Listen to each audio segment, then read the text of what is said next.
நீங்கள் பார்த்துக் கொண்டிருப்பது நமது கேப்டன் டிவி. இளைஞர்களின் இதய துடிப்பு. ஹலோ எல்லாருக்கும் குட் ஈவினிங். ஆக்சுவலாக பார்த்தீங்கன்னா இந்த படம் கிடச்சது பார்த்தீங்கன்னா அரவிந்த் சாருக்கு போய் தேங்க்ஸ் சொல்லணும். நான் ஈரம் படத்தில் ஃபஸ்ட் படம் எனக்கு அசிஸ்டன்ட் கேமராமேனா. ஸோ அப்போலேருந்து சாருக்கு பழக்கம் எனக்கு. ஸோ சாருக்கு வந்து என் ஃபஸ்ட் படம் மகாமணி பார்த்துட்டு அவர் பிடிச்சிருந்துச்சு. ஸோ நான் இன்னும் பார்த்து பேசியிருந்தேன். சாருக்கு பிடிச்ச புக் பண்ணான்னு சொல்லியிருந்தார். ஸோ இந்த படத்தோட எக்ஸ்பீரியன்ஸ்ன்றது டோட்டலாகவே வந்து என் ஹஸ்பண்ட் சொல்லியிருந்தேன், இந்த மாதிரி ஒரு படம் தான் பண்ண முடியும் லைஃப்பில், இனிமேல் திருப்பி பண்ண முடியுமான்னு தெரியாது. ஏன்னா அவ்வளோ ஒர்க் இருக்கும். சார் கொடுக்குற இன்புட்ஸை வந்து நம்ம ஃபாலோ பண்ணாலே போதும், அந்த அளவுக்கு பண்ணிடலாம் அந்த மூவியை. It was very good experience. And மெயினாக I should thank producer Sanjay Siva also. And artist cooperation வேறு லெவல். அதுவும் எங்கள் ஹீரோ சார் கோஆப்ரேஷன் வந்து எக்ஸ்ட்ராடினரி. எங்களுக்காக எல்லாமே பண்ணி கொடுத்தாரு. So it was very nice working with this team and hope more. Thank you. Yeah, thank you sir, thank you. You're looking forward to work more. பேசுறதுக்கு முன்னாடி கூப்பிடலாம். And he is also இந்த நம்ம director Arivazhagan sir கூட he's been throughout எல்லா படங்கள்லயும் கூட work பண்ணியிருக்காங்க. And yeah, a brilliant work கொடுக்கிற ஒரு person. We'll ask him about his experience. எல்லாருக்கும் வணக்கம். இந்த மார்க்கா அனுபவம் இல்லைங்க எனக்கு. ஓகே, எல்லாருக்கும் வணக்கம். இன்னைக்கு இந்த மேடையில் இங்கே நிற்கிறேன்னா அதுக்கு காரணம் வந்து ஒரு 15 இயர்ஸ்க்கு முன்னால் ஈரம்னு ஒரு ட்ரெய்லர் பண்ணுறதுக்கு சான்ஸ் கொடுத்த அறிவழகன் சார் தான் இன்றைக்கி காரணம். ஸோ அது வச்சு தான் நான் லைஃப்பில் கிட்டத்தட்ட 15-16 இயர்ஸ் ஓட்டிகிட்டு இருக்கேன்னா காரணம் முதல் அஸ்திவாரம் வந்து ஈரம் ட்ரெய்லர். ஃப்ரம் தேர் அதுக்கப்புறம் வல்லினமுக்கு அப்புறம் என் லைஃப் வந்து வேறு மாதிரி மாறிடுச்சு. ஸோ எல்லாம் கிரெடிட்டும் சார் தான் முதல்ல. அதுக்கப்புறம் வந்து இந்த படம் சப்தம் வந்து ஒர்க் பண்ணும்போது எப்படி இருக்குன்னா, கதை கேட்கும்போது பார்டரும் இதுக்கு முன்னால் ஒர்க் பண்ணியிருக்கோம். அதுக்கப்புறம் தமிழ் ராக்கர்ஸ், அப்புறம் இது ஒர்க் பண்ணும்போது எப்படின்னா வந்து ஒரு ஹோம் கிரவுண்டில் விளையாடு நம்ம ஒரு டீம் ஒரு கிரிக்கெட்டர் விளையாடும் போது சந்தோஷம் இருக்கும் இல்லையா. ஸோ அதே மாதிரி அறிவு சாரோட ஒர்க் பண்ணும்போது நம்ம என்ன வேணால் கம்ஃபர்டபுளாக பேசலாம், எவ்வளோ வேணால் கம்ஃபர்டபுளாக ட்ரை பண்ணலாம், எக்ஸ்பெரிமெண்டல் பண்ணலாம். ஸோ அந்த ஃபுல் ஃப்ரீடம் அவர் கொடுப்பாரு. நீங்கள் ஒன்று பண்ணுவீங்களா சாப்பா, அது நீங்கள் பண்ணுங்க அப்படின்னு. ஸோ இந்த ஃப்ரீடம் வரும்போது நமக்கு ரொம்ப ஈஸியாக இருக்கும். நம்ம இந்த சீனை வந்து அவர் ஒரு விஷயம் சொல்லியிருப்பார், நம்ம அதே மாதிரி இப்ஸா இப்படி பண்ணலாம் பண்ணிக்கும்போது அவர் இமீடியட்டாக வந்து ஓகே சொல்லுவார். ஸோ இல்லை இப்படி பண்ணிக்கலாம் இந்த பண்ணிக்கலாம் அப்படின்னு சொல்லுவார். ஸோ இது ரொம்ப ஈஸியாக இருந்தது. ஒரு எடிட்டருக்கு வந்து க்ரியேட்டிவாக நம்ம ஒர்க் பண்ணுறதுக்கு அவ்வளோ ஃப்ரீடம் இருந்தது. ஸோ அதனால தான் ஒவ்வொரு தடையும் நானும் அவரும் சேரும்போது ஒரு அவுட்புட் வந்து வேறு மாதிரி வருதுன்னு நிறைய பேர் சொல்லுவாங்க. ஸோ அது காரணம் வந்து அவர் கொடுக்குற அந்த ஃப்ரீடம் தான். எப்பவுமே ஒரு படம் வந்து டெக்னிக்கலி ஸ்ட்ராங்குன்னு சொல்லி டெக்னிக்கல் சவுண்ட் ஃபிலிம் சொல்லுவாங்க. இந்த படம் சவுண்டே ஒரு டெக்னிக்கலாக யூஸ் பண்ணியிருக்காரு அது. ஸோ இந்த படத்தில் அது வந்து பெருசாக ஒர்க் அவுட் ஆயிருக்கு. எப்படின்னா சின்ன சின்ன விஷயங்கள், மைன்யூட்டான விஷயங்கள் கூட சவுண்டுக்கு நான் ப்ரெஃபரன்ஸ் கொடுக்கணும். இந்த இடத்துல இந்த பேஸ் வேணும், இந்த இடத்துல இந்த கேப் வேணும், இந்த இடத்துல ஒரு சைலன்ஸ் வேணும், அந்த சைலன்ஸில் ஒரு கதை சொல்லலாம். இந்த மாதிரி நிறைய விஷயங்கள் வந்து இந்த படத்தில் வந்து சவுண்ட்ஸ்க்கு இம்பார்ட்டன்ஸ் கொடுத்து நம்ம அந்த எடிட் பேஸும் அதை செட் பண்ணியிருக்கோம். ஸோ ஒரு எடிட்டில் வந்து ஃபைனலாக பார்க்கும்போது ஃபைனல் மிக்சிங்கில் பார்க்கும்போதும் வேறு மாதிரி இருக்குது இந்த படம். ஸோ ரொம்ப என்ஜாய் பண்ணிட்டு தரவாக ஒர்க் பண்ணோம். நான் மட்டும் இல்லை, என் அசிஸ்டன்ஸும் ஒவ்வொரு நாளுமே வந்து ரொம்ப ஹார்ட் ஒர்க் பண்ணி, ஏன்னா அவ்வளோ ஃபுட்டேஜஸ் இருக்கும், அவ்வளோ க்ரியேட்டிவ் ஐடியா இன்புட்ஸ் கொடுத்துட்டே இருக்க வேண்டியதாக இருக்கும் இந்த படத்தில். ஸோ அவ்வளோ மெனக்கட்டு ஒர்க் பண்ணியிருக்கோம். ஸோ கண்டிப்பாக இதை வந்து எல்லாரையும் என்ஜாய் பண்ண வைக்கும்னு நினைக்கிறேன். Thanks Savanji Siva sir. அப்புறம் நம்ம ஹீரோ வந்து எனக்கு ஒரு ஃபேமிலி ஃப்ரெண்ட் மாதிரி. எந்த டைமில் என்னாலும் அவருக்கு ஃபோன் பண்ணி பேசலாம், அவரும் எந்த டைமில் ஃபோன் பண்ணி பேசுவார். ஸோ அந்த மாதிரி ரொம்ப க்ளோஸ். அவர் மட்டும் இல்லை, அவங்க அண்ணன், அப்பா, நிக்கி மேம் எல்லாமே நம்ம எல்லாமே அப்படியே ஃபேமிலியாக தான் இருக்கும். So nice working with you once again. அப்புறம் வந்து ஒர்க் பண்ண டிஓபி நானும் அவரும் மகாமுனி ஒன்றா ஒர்க் பண்ணோம். அப்புறம் இந்த படம், அப்புறம் உதயகுமார் அண்ணன் சவுண்ட் மிக்சிங், அவர் சொல்லவே தேவையில்லை, இந்த படத்தை மிகப்பெரிய ப்ளஸ் அவர். அதுக்கப்புறம் ஆர்ட் டைரக்டர், அவரும் ரொம்ப நல்ல இந்த படத்துக்கு என்ன வேணுமோ அது வந்து க்ளீனாகவும் டைமுக்கு நமக்கு பண்ணி கொடுத்ததில் அவர் டைரக்டர் சொல்லுவார். பட் ஸ்டில் நல்ல நண்பர், அவருக்காக நான் சொல்கிறேன். So thanks to my assistant directors, அப்புறம் ப்ரொடியூசர் எல்லாருக்கும் ரொம்ப thanks. Thank you so much sir. Yes, so பேசுகிற ரோல் ப்ளே பண்ண போது, ஸோ அதை பார்த்து பண்ணணும். அதில் தான் யூ கோனா ப்ளே அரவுண்ட் அப்படின்றப்போ அதில் என்ன மேஜிக் கிரியேட் பண்ண போகிறீங்க? பிகாஸ் யூஸ்வலி ஒரு படத்தில் மியூசிக் அண்ட் அந்த சவுண்ட் எஃபெக்ட்ஸ் வந்து அது லிஃப்ட் பண்ணும் அப்படின்னு சொல்லுவாங்க. பட் இந்த படத்தில் அதுதான் எல்லாமே பேஸாகவே இருக்குது அப்படின்றப்போ அதில் எவ்வளோ சேலஞ்சஸ் நீங்கள் ஃபேஸ் பண்ணியிருந்தீங்க? And how interesting was it to work in the film? அதை பற்றி ஒரு சில வார்த்தைகள் பேசணும் அப்படின்னு ஆசைப்படுறோம். Please sir.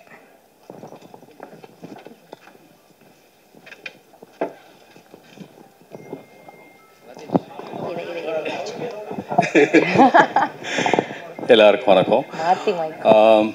அறிவழகனோட ஈரம் தவிர மீது எல்லா படம் நான் ஒர்க் பண்ணியிருக்கேன். அந்த படம் ஒர்க் பண்ணலையேன்னு ஒரு ஃபீல் இருந்தது.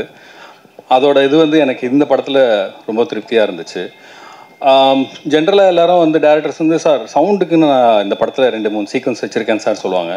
பட் இந்த படம் முழுக்க முழுக்க சவுண்டாகவே இருக்குது. ஸோ எங்களுக்கு ஒரு சவுண்ட் இன்ஜினியருக்கும் ஒரு இவங்களுக்கு வந்து இந்த மாதிரி ஒரு சப்ஜெக்ட் கிடைக்க ரொம்ப மிகப்பெரிய இது. உங்கள் கெரியரில் இந்த மாதிரி ஒரு படம் கிடைக்குமான்னு தெரியாது. ஸோ எனக்கு இந்த படம் கிடச்சிருக்கு. என்னோட குருநாதர் வந்து தீபன் சட்டர்ஜி சார். அவர் ஊமை விழிகள் அந்த ஆபா சாரோட ட்ராவல் பண்ணியிருக்காரு. ஸோ எனக்கு அவரை ஊமை விழிகளோட இந்த ட்ரெண்டில் எப்படி இருக்குமோ அந்த மாதிரி ஒரு படமாக இதை நினைக்கிறேன். இது நிச்சயமாக மிகப்பெரிய சவுண்ட் சைடில் ஒரு மிகப்பெரிய எதிர்பார்ப்பும் கிரியேட்டிவுக்கான விஷயங்கள் என்னென்ன இருக்குன்றது சவுண்ட் மூலமாக நம்ம எப்படி வந்து ஒரு ஸ்கிரிப்டை ஹேண்டில் பண்ணலாம் அப்படின்ற விஷயமும் இதில் மிகப்பெரிய இதுவாக இருக்கும். தமிழில் ரொம்ப குறைஞ்ச டேரக்டர் தான் டெக்னிக்கலோட ஸ்கிரிப்டை சொல்ல ஒரு டேரக்டர்ஸ் இருப்பாங்க. அதில் முக்கியமான இடத்துல அறிவழகன் இருப்பாங்க. ஸோ இது கூட கேமராமேனும் சரி எடிட்டரும் சரி நாங்கள் இந்த இடம் வந்து சவுண்டுக்காக கொஞ்சம் இதை ஃப்ரேம் அட்ஜஸ்ட் பண்ணலான்னா எடிட்டர் உடனே அதை வந்து கேட்பாங்க. அதுக்கேற்ற மாதிரி என்ன பண்ணி கொடுப்பாங்க. ஹீரோ சொல்ல வேண்டாம். அவர் மோஸ்ட்லி வந்து இந்த மாதிரி கண்டென்ட் ஓரியன்ட் படங்களாக அதுவும் ஸ்கிரிப்ட் ஓரியன்டாக படங்களை ரொம்ப செலக்ட் பண்ணி பண்ணுறாரு. அவர் இந்த மாதிரி எல்லா படங்களும் பண்ணால் நல்லாயிருக்கும்னு நினைக்கிறோம். தேங்க்யூ. இன்னொரு குறிப்பாக ஒருத்தர் தமன் சார். தமன் வந்து இந்த படத்தில் எக்ஸ்ட்ராடினரியான ஒரு பேக்ரவுண்ட் மியூசிக்கு. சாங்கும் சொல்லவே வேணாம். ஒரு படம் வந்து மியூசிக்லாவும் எஃபெக்ட்ஸும் கலந்தா எப்படி ஒரு நல்ல இன்புட் வரும் அப்படின்றதுக்கு இந்த படம் ஒரு மிகப்பெரிய எக்ஸாம்பிளாக இருக்கும்னு நினைக்கிறேன். நன்றி. Thank you. This is a magic by him அப்படின்னு சொல்லிட்டு ஸோ லுக்கிங் ஃபார்வர்ட் இந்த சப்தமிலையும் அப்படி உங்களுடைய மேஜிக்கல் டச் இருக்கும் அப்படின்ட்டு. ஸோ ப்ளீஸ் இந்த கதையை எப்படி கன்சீவ் பண்ணீங்க? சத்தமில் ஒரு ஹாரர், அதுவும் நம்ம தமிழ் ஆடியன்ஸ்க்கு சம்திங் நியூ, எப்படி வந்து கன்சீவ் பண்ணுங்க, எப்படி ஒர்க் அவுட் பண்ணுங்க, அதனுடைய அனுபவங்கள் ஒரு வார்த்தைகளில் ஷேர் பண்ணுங்க. It will be nice. Please over to you sir.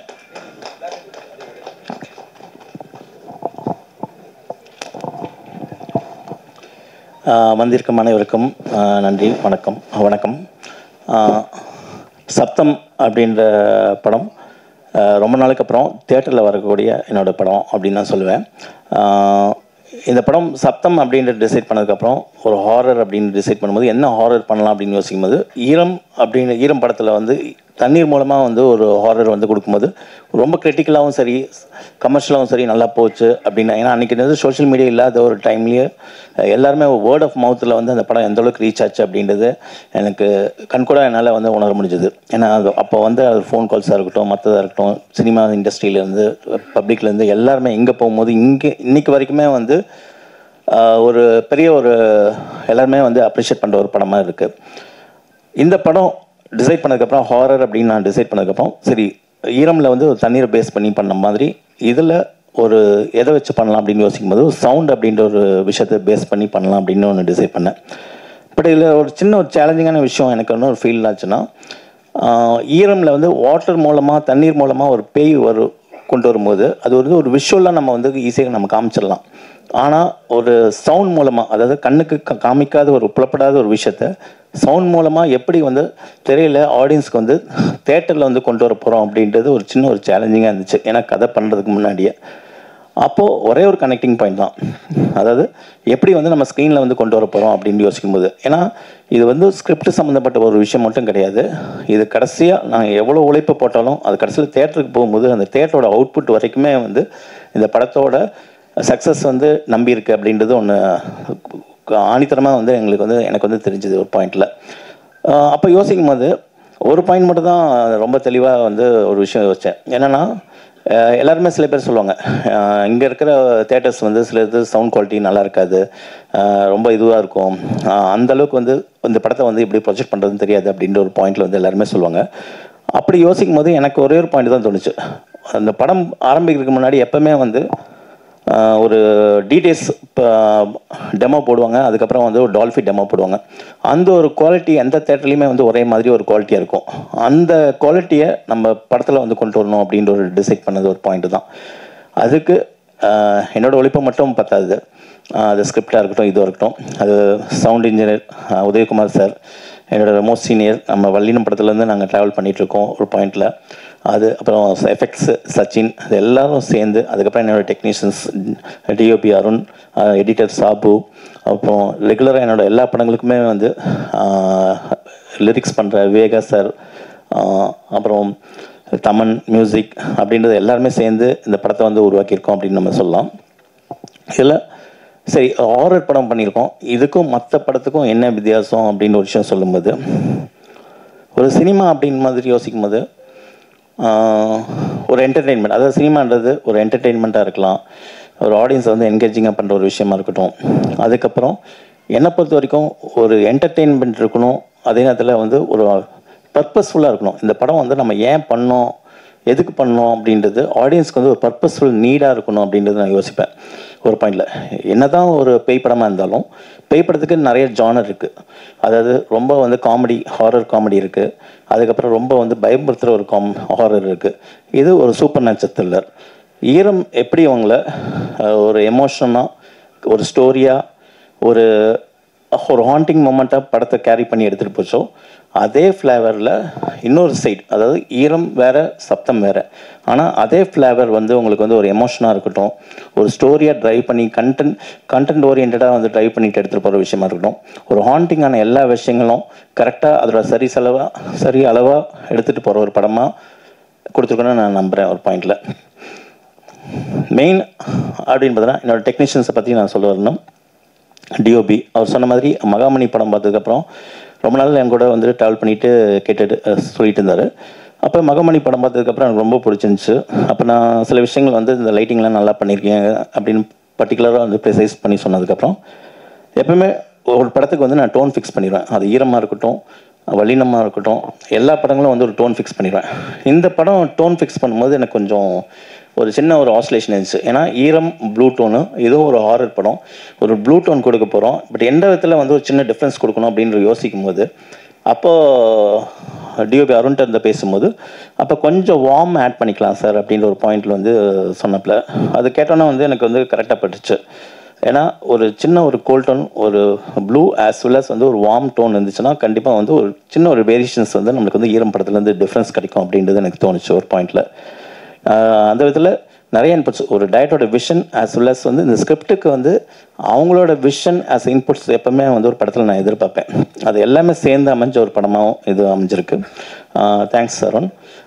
அதுக்கப்புறம் எடிட்டர் சாபு என் கூட அவர் சொன்ன மாதிரி என்னோட ஈரம் ட்ரெயிலர்லேருந்து ட்ராவல் பண்ணுற ஒருத்தர். எப்போவுமே ஒரு எடிட்டிங்கில் வந்து நான் யோசிப்பேன், ஒரு director cut as well as வந்து ஒரு இன்விசிபிள் கட் அப்படின்றது ரெண்டு விஷயம் வச்சுப்பேன். ஒரு டைரக்டர் கட் அப்படின்றது நம்ம கரெக்டாக பார்த்துட்டு இந்த ஷாட் இவ்வளோ லென்த்தாக வேணும், இவ்வளோ தான் வேணும் அப்படின்றது டிசைட் பண்ணி கரெக்டாக ப்ரிசைஸ்டாக ஒரு டைரக்டர் ஆஸ் வெல் அஸ் ஒரு எடிட்டர் சேர்ந்து டிசைட் பண்ணுற ஒரு விஷயம். சில இடத்துல ஒரு மொமெண்ட்டில் வந்துட்டு நம்மளுக்கு மைண்டுக்குள்ளே விஷுவல் இருக்கும், அதை வந்து கரெக்டாக நம்ம வந்து டிஃபைன் பண்ணி, அதாவது மைண்டுக்குள்ளே இருக்கும், அதை வந்து விஷுவல் பண்ண தெரியாது, சொல்ல முடியும், ஆனால் அது கரெக்டாக ப்ராப்பராக ஒரு இன்விசிபிள் கட்டாக எடிட்டர்னால மட்டுமே முடிகிற சில விஷயங்கள் அப்படின்னு ஒன்று இருக்குது டைரக்டரை தாண்டி. அந்த விஷயங்கள் நான் வந்து சாப்பிட்டு சொல்வேன், இந்த இடத்துல எனக்கு இந்த ஒரு ஃபீல் வேணும், சம்திங் வந்து ஒரு கிளிச்சஸாக வரும் அப்படின்னு ஒரு விஷயம் எனக்கு தெரியும், சாப்பாடு அவுட்புட் எப்படி வெளில வரும் அப்படின்றது. அந்த விஷயம் பண்ணும்போது அது கரெக்டாக அந்த மேஜிக்கும் அந்தந்த டைமில் வந்து எந்தெந்த இடத்துல வந்து வேணும் அப்படின்றது கரெக்டாக வந்து இன்புட் கொடுத்துருப்பாரு சபு. Thanks a lot. ஏன்னா ஒரு எடிட்டிங் எப்போவுமே வந்து ஒரு படம் பார்த்து ஒரு ஃபர்ஸ்ட் கட் பார்க்கும்போது அந்த இடத்துல கொஞ்சம் லேகாக இருக்குது அப்படின்னு இப்போ சொல்லுவாங்க. ஒரு படம் ஃபர்ஸ்ட் காப்பி எடுத்து பிரிண்ட்லாம் போட்டதுக்கப்புறமே வந்து அங்கே ஒரு செகண்ட் ஹாஃபில் வந்து கொஞ்சம் லேகாக இருக்குது அப்படின்னு ஒரு விஷயம் சொல்லுவாங்க. நான் எப்பவுமே சொல்லுவேன், லேக் அப்படின்றது வந்து லென்த்தில் கிடையாது ஒரு பாயிண்டில். அப்படி லேக் இருந்துச்சுன்னா வந்து அது கதையிலே பிரச்சனை இருக்குது அப்படின்னு நான் ஒரு விஷயம் சொல்லுவேன். ஸோ கதையில் லேக் இருந்தால் தான் வந்து படத்தோட லென்த்து வந்து கண்டிப்பாக வந்து லேக்னு சொல்ல முடியும். ஒரு 10 நிமிஷம் தூக்கனால வந்து ஒரு படம் வந்து உடனே நல்ல படம் ஆயிடாது ஒரு பாயிண்டில். சில படங்கள் இருக்குது எடிட்டரோட இதில் எல்லாமே கரெக்டாக டேலண்டாக கிறிஸ்பாக சொல்கிறதுன்னு ஒரு பாயிண்டில் இருக்குது. பட் பொதுவாக லென்த்து கம்மி பண்ணாமே படம் வந்து கரெக்டாக சூப்பராகிடும் இல்லை. ஸோ சட்டியில் இருந்தால் தான் அகப்பையில் வரும் அப்படின்னு சொல்லுவாங்க ஒரு பாயிண்டில். ஸோ பேஸே வந்து ஒரு சோல் வந்து படத்தில் இருக்கணும் ஒரு பாயிண்டில். அதேமாரி அந்த சின்ன ஒரு லேக், ஒரு நிமிஷம், அதாவது படம் 1.5 மணி நேரத்துலேயும் வந்து ஸ்லோவாக சொல்ல முடியும், 3 மணி நேரத்துலேயும் ஃபாஸ்ட்டாக சொல்ல முடியும். ஸோ கதை வந்து ஃபஸ்ட்டு வந்து டிபெண்ட் பண்ணியிருக்கணும். அது கரெக்டாக அதுக்கு எடுத்துடவும் கூடாது, அது கரெக்டாக சூப்பராக கொண்டு வரதில்ல ரேட்டிங். அது அந்த எடிட்டர் சாபு ஒரு பாயிண்ட்டு. நெக்ஸ்ட் என்னோடய லிரிக் ரைட்டர் இருக்கும் வேகா, என்னோடய எல்லா படங்களையும் ட்ராவல் பண்ணியிருக்காரு. எங்களுக்குள்ள ஒரு கெமிஸ்ட்ரி ஒர்க் அவுட் ஆகிட்டே இருக்குது. அது இந்த படத்துலையும் வந்து கண்டிப்பாக வந்து தொடர்ந்துருக்கு அப்படின்னு நான் சொல்லுவேன். அப்புறம் ஆர்ட் டைரக்டர் மனோஜ் அப்படின்றது. மனோஜ் பற்றி சொல்லணும்னா பார்டரில் வந்து அசிஸ்ட் பண்ணிட்டு இருந்தார் ஆர்ட் டைரக்ஷனில். அவரோட ஒர்க் பிடிச்சி இந்த படத்தில் வந்து நான் அது சூஸ் பண்ணேன். அவரோட சென்சாரிட்டி, ஒர்க்கில் இருக்க சென்சாரிட்டி. இன்றைக்கி வந்து இன்ட்ரோல் பிளாக்கும் பார்த்திங்கன்னா கிளைமேக்ஸ் பார்த்திங்கன்னா ஒரு சின்ன ஒரு செட்டு வந்து போட்டிருப்போம். அந்த செட் பார்த்திங்கன்னா வந்து ஒரு எல்லா சேர்த்து மொத்தமாக வந்து ஒரு காஸ்ட் அப்படின்னு பார்த்திங்கன்னா அந்த 15 நாள் ஷூட்டிங்கே வந்து ஒரு 2 crores அது மாதிரி வரும் ஒரு பாயிண்டில். அது கிளைமேக்ஸும் வரும், இன்ட்ரோல் பிளாக்கும் வரும். அந்த ஒரு பாயிண்ட் ஒரு இந்த படத்தில் ஒரு முக்கியமான ஒரு விஷயமாக நான் சொல்லுவேன் ஒரு பாயிண்டில். அந்த ஒரு பாயிண்ட்டு. நெக்ஸ்ட் படத்தில் வந்து சவுண்ட் எஃபெக்ட்ஸ் அப்படின்ட்டு பார்த்திங்கன்னா சச்சின் வந்து என் கூட வந்து பிஃபோர் பார்டர்லேருந்து ஒர்க் பண்ணிகிட்ருக்காரு. Next mixing Udayakumar sir. Udayakumar sir ஜென்ரலாக சொல்லணும்னா இந்த படம் வந்து அவரே சொல்லியிருக்காரு இந்த படம் வந்து எவ்வளோ பெரிய முக்கியமான படம் அப்படின்னு. ஃபஸ்ட்டு நாங்கள் டிசைட் பண்ண ஒரு விஷயம் வந்து எங்கே சவுண்டு வேணும், எங்கே ஜாஸ்தியாக வேணும் அப்படின்றத விட எங்கே சவுண்டு இருக்கக்கூடாது, எங்கே மியூசிக் இருக்கக்கூடாது அப்படின்றத டிசைட் பண்ணுறதுல 2 பேரும் வந்து ஒன்றா ட்ராவல் பண்ணணும்னு சொல்லலாம் ஒரு பாயிண்டில். ஸோ அவரோட அந்த எக்ஸ்பீரியன்ஸ் as well as ஏன்னா பேரலாக நிறைய பெரிய பெரிய கமர்ஷியல் படங்கள் வந்து பண்ணிகிட்ருக்காரு. இன்னொரு பக்கம் இது டோட்டலாக வேற ஒரு ஜானரில் வந்து இந்த படம் வந்து பண்ணோம். அப்படி இருக்கும்போது அது கரெக்டாக ஷிஃப்ட் ஆகி வர்றது வந்து ரொம்ப பெரிய வந்து சாதாரண விஷயம் கிடையாது. அந்த ஷிஃப்டிங் ப்ராசஸ் வந்து எனக்கு வந்து அவர்கிட்ட வந்து ரொம்ப பிடிச்சது ஒரு பாயிண்டில். ஸோ இந்த படத்துக்கு இப்படி தான் பண்ணோம், உங்கள் படத்துக்கு இப்படி தான் பண்ணோம் சார் அறிவு அப்படின்றது உரிமையாக வந்து ஒரு விஷயத்தை வந்து சொல்கிறதா இருக்கட்டும், நம்ம பாயிண்ட் எடுக்கிறதா இருக்கட்டும், அவரோட பாயிண்ட்டை வந்து ஈஸியாக அக்செப்டபிள் பண்ணுற ஒரு விஷயமா இருக்கட்டும், அந்த ஒரு ட்ராவலில் ஜேர்னியில் தான் வந்து இந்த படம் வந்து முடிச்சோன்னு நம்ம சொல்லலாம். நெக்ஸ்ட் அப்படின்னு பார்த்தீங்கன்னா producer Shavanji Siva, distributor as well as ஒரு 200 படத்தில் வந்து ஒர்க் பண்ணியிருக்காரு. இந்த படம் ஒரு குற்றம் 2 சக்ஸஸ் எப்படின்னா ஒரு கமர்ஷியல் சக்ஸஸ் வந்து எந்த அளவுக்கு வந்து வேற ஒரு பக்கம் வந்து ஒரு அப்ரிஷியேஷன் கிடைக்கும் அப்படின்றது எனக்கு தெரிஞ்சுது. நிறைய டிஸ்ட்ரிபியூட்டர்ஸ், நிறைய தியேட்டர் ஓனர்ஸ் வந்து கால் பண்ணி பேசினாங்க. அப்படி ஒருத்தர் மூலமாக எனக்கு கிடைச்சது தான் ஷவன்ஜி சிவா. ரொம்ப நாள் வந்து அந்த படம் பண்ணணும் அப்படின்னு யோசிச்சுருந்தார். இப்போ ஒரு ரைட் டைமில் வந்துட்டு ஆதி சாருக்கும் எனக்கும் ரெகுலர் ஒரு காண்டாக்டில் வந்துட்டு அவர் திருப்பி வந்தார். இந்த படம் பண்ணோம். எப்போயுமே ப்ரொடியூசர் வந்து சொல்லுவாங்க இது வேணாம் சார், இது வேணாம் சார், எதுக்கு சார் இவ்வளோ செலவு பண்ணுறீங்க அப்படின்ட்டுலாம் சொல்லுவாங்க. இந்த படம் வந்து அவரோட ப்ரொடக்ஷனில் நான் ஒரு ஃபர்ஸ்ட் காப்பியே பண்ணியிருக்கேன். அப்போ வந்து இந்த இதில் வேணாம் சார்னு சொல்லுவாங்க ஒரு பாயிண்டில். ஆனால் அவர் தான் ஒரு பாயிண்ட் வந்து இந்த படம் வந்து ரொம்ப பெருசாக பண்ணுங்கள், நல்லா பண்ணுங்கள் அப்படின்ற ஒரு பாயிண்டில் இன்னும் ஒரு எக்ஸ்ட்ரா இந்த படத்தை வந்து பெருசாக்கிறதுக்கான ஒரு பெரிய ஒரு உந்துதல் அப்படின்றது சொன்னால் ப்ரொடியூசர் நான் ஷவன்ஜி சிவா தான் சொல்வேன். அவருக்கு வந்து என்னோடய தேங்க்ஸ் சொல்வேன். ஏன்னா இந்த ஒரு படத்தை வந்து இவ்வளோ தூரம் நினச்சபடி எடுக்கிறது அப்படின்ற ஒரு விஷயம் வந்து இந்த படத்தில் வந்து எனக்கு இன்னொன்று வந்து நல்லா கை கொடுத்துருக்குன்னு நான் சொல்லுவேன் ஒரு பாயிண்டில். அந்த விதத்தில் நான் ப்ரொடியூசர் ஷவன்ஜி சிவா அவருக்கும் நான் தேங்க்ஸ் சொல்லிக்கிறேன். நெக்ஸ்ட் அப்படின்னு பார்த்தீங்கன்னா தமன் பாய்ஸ்லேருந்து எனக்கு வந்து ரொம்ப பழக்கமான, ரொம்ப ட்ராவல் பண்ணுறோம். 2 பேரும் வந்து வாட போட அளவுக்கு வந்து ஒரு ஃப்ரெண்ட்ஸு. தைரியமாக வந்து என்னால் வந்து சண்டை போட முடியும் ஒரு பாயிண்டில். அந்த சண்டை வந்து மியூசிக்கில் இருக்காது. சீக்கிரம் மியூசிக் வேணும் குடுன்னு அப்படின்னு அது எல்லா மியூசிக் டேரக்டரில் இருக்கிற பிரச்சனை தான். ஒரு மியூசிக் டேரக்டருக்கும் ஒரு டைரக்டருக்கு இருக்கிற ஒரு பிரச்சனை. பட் அது அவுட்புட் வரும்போது அதோட அமேசிங் வந்து அது எப்படி வந்து கரெக்டாக எக்ஸாக்டாக வந்து நம்ம எப்படி ஒரு விஷயம் நம்ம எப்படி கதையை யோசிக்கிறோமோ அதே மாதிரி கதையை வந்து இசையாக யோசிக்கிற ஒரு பாயிண்டில் வந்துட்டு அந்த மெயின் பிஜிஎம்மாக இருக்கட்டும், அது வந்து தமன் அப்படின்றது இந்த படத்தில் வந்து எந்தளவுக்கு ஒர்க் பண்ணிக்கிறான்றது இப்போ உதய் சார் சொன்ன மாதிரி கண்டிப்பாக நீங்கள் உங்களுக்கு வந்து நோட்டபுளாக இருக்கும் ஒரு பாயிண்டில். ஸோ நெக்ஸ்ட் ஆதி. ஒவ்வொரு வாட்டியும் எல்லோரும் இன்டர்வியூஸ் வந்து இப்போ எடுத்தப்போ ரிவ்யூஸ் எல்லோரும் எடுத்தப்போ வந்து எல்லோரும் சொன்னாங்க 15 years கழிச்சு இந்த படம் பண்ணுறீங்க அப்படின்ற மாதிரி ஈரம்க்கு அப்புறம் அப்படின்னு. அப்போ தான் தெரியும் வந்து ஒரு 15 years ஆச்சா அப்படின்ற ஒரு பாயிண்ட். ஏன்னா எங்களுக்குலாம் அந்த ரேப் ஓவர் வந்து நடுவில் அடிக்கடி நாங்கள் மீட் பண்ணிவிட்டு பேசும்போது அப்போ வந்து என்ன படம் பண்ணலாம் அப்படின்னு சொல்லும்போது நிறைய விஷயங்கள் ஆக்ஷன் சப்ஜெக்ட் எல்லாமே பேசுவோம். அந்த ட்ராவல் போயிட்டே இருக்கும் ஒரு பாயிண்டில். கரெக்டாக வந்து ப்ராஜெக்ட் வந்து கரெக்டாக செட் ஆகாமல் போயிட்டுருக்கோம். அப்போது ஒரு ஹாரர் படம் எடுக்கலாம்னு சொல்லும்போது அப்போ தான் டிசைட் பண்ணது இந்த சப்தம் அப்படின்றது. சப்தம் டிசைட் பண்ணதுக்கப்புறம் அதுக்கான டைம் வந்து கரெக்டாக இப்போ தான் எங்களுக்கு வந்து அமைஞ்சிருக்கு. எப்போயுமே ஒரு டைரக்டருக்கு பார்த்திங்கன்னா ரொம்ப கம்ஃபர்டபுள் அப்படின்றது வந்து எப்போயுமே வந்து தேவை. கம்ஃபர்டபுள் நான் என்ன சொல்கிறேன்னா நம்ம நினச்ச விஷயம் வந்து நம்ம நினச்ச கதையை நம்பி ஒருத்தர் உள்ளே வரணும் அப்படின்றது. ஸோ எனக்கு சில டிலே காலதாமதம் அப்படின்றது நான் படத்துக்கு போகிற உழைப்பு கிடையாது. அது 100% அந்த உழைப்பு கிடையாது. என்னோடய ஸ்கிரிப்டிங் ப்ராசஸ் அப்படின்னு பார்த்திங்கன்னா வந்து ஒரு 6 மாதமாக 8 மாதமாக ஷூட்டிங் வந்து பார்த்திங்கன்னா எல்லா படங்களும் 4 படங்களும் பார்த்திங்கன்னா வந்து 45 நாள்லேருந்து 55 நாள் இதுதான் ஷூட்டிங்.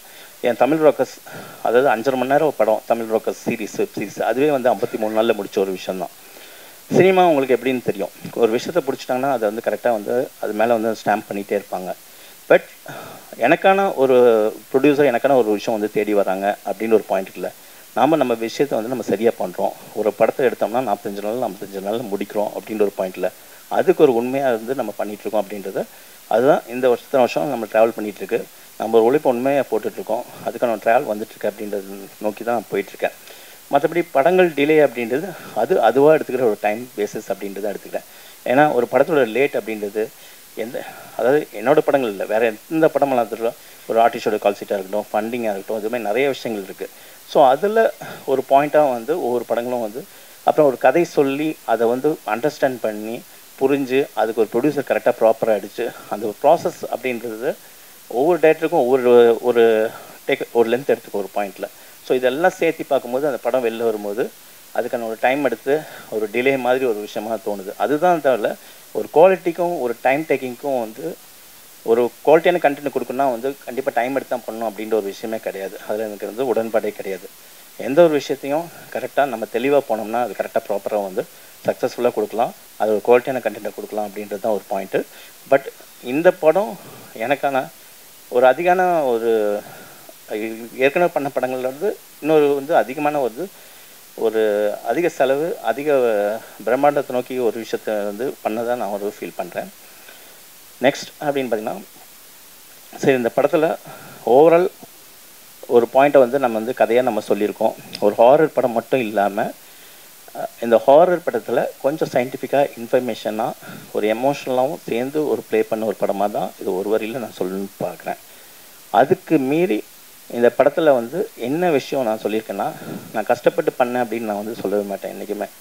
ஏன்னா லைஃப்பில் வந்து எந்த தொழிலாக இருந்தாலும் எல்லாமே வந்து பார்த்திங்கன்னா கஷ்டப்பட்டு தான் நம்ம வந்து செய்கிறோம் ஒரு பாயிண்டில். ஸோ அதை வந்து நம்ம விரும்பி செய்கிறனால தான் வந்து ஒரு பாயிண்ட்டாக நம்ம யோசிக்கிறோம். ஸோ கஷ்டப்படுறது வந்து நம்மளை மீறி சில விஷயங்கள் வந்து நம்மளை எதிர்பாராத சில விஷயங்கள் நடக்கும்போது அப்போ வந்து நம்ம கஷ்டப்படுறோம். பட் எல்லாமே வந்து நம்ம விரும்பின ஒரு பொருளுக்காக தான் நம்ம போகும்போது அதுக்கு வந்து அது ஒரு கஷ்டமே கிடையாது ஒரு பாயிண்டில். ஏன்னா எண்ட் ஆஃப் த டே எல்லாருமே இந்த ஒரு நாள் நாளைக்கு ரிலீஸ் ஆகிற ஒரு நாளுக்காக தான் வந்து அந்த பயணத்தையும் அந்த ஜேர்னியை வந்து ட்ராவல் பண்ணிகிட்ருக்கோம். ஸோ அதை நோக்கியே வந்து நம்ம வந்து கவலைப்படாமல் அந்த ஜேர்னியை வந்து எப்பவுமே வந்து ஒரு ஹாப்பினஸ் ஒரு சந்தோஷம் அப்படின்றது வந்து டெஸ்டினேஷனில் கிடையாது, அது வந்து நம்மளோட பயணத்தில் தான் இருக்குது. ஸோ ஒரு டிஸ்கஷன் ஒரு கதையை பேசுறதா இருக்கட்டும், ஒரு இதுவாக இருக்கட்டும், ஒரு கதையை பேசுறது, ஒரு ஷூட்டிங் போகிறது, அதுக்கப்புறம் ஒரு போஸ்ட் ப்ரொடக்ஷனில் இருக்குது, இது எல்லாமே லைஃப்பில் வந்து எனக்கு வந்து சந்தோஷமான விஷயங்கள் தான் ஒரு பாயிண்டில்.